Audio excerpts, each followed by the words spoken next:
Today, we shall reflect on the life of Saint Guy.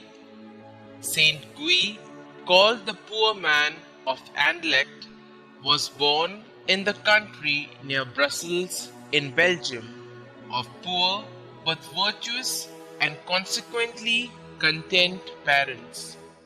They could not afford to give their son a school education, but this did not hinder them from instructing him early in life in Christian virtue and the practice of Christian faith.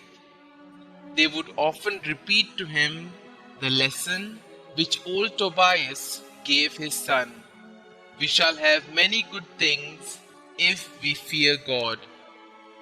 Happily enough, young Guy loved poverty and learned to live ever contentedly, bearing all hardship. The charity which he had for his neighbor was no less active.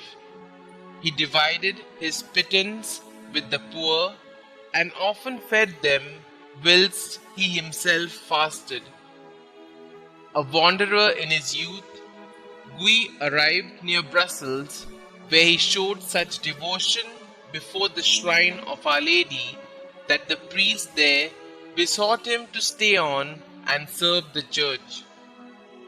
Thenceforth, his happiness lay largely in being always in the church, sweeping the floor, dusting the ceiling, polishing the altars, and cleaning the sacred vessels, and still finding both time and means to befriend the needy.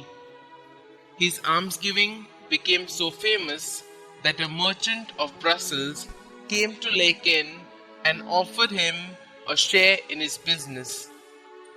Guy could not bear the thought of having to leave the church premises, but the offer seemed providential, the scope for charity bright, and he at last accepted it. Their ship, however, was lost on the first voyage itself, and he returned to Laeken only to find his place already filled by someone.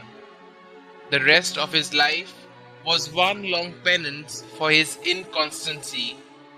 About the year 1033, sensing his imminent end, he returned to Anderlecht in his own country. Hospitalized because of exhaustion and illness brought on by the fatigue of his journeys and other hardships, he soon yielded his soul to God and was buried in the cemetery of the canons there. The numerous miracles that took place at his grave led to the translation of his relics to a shrine.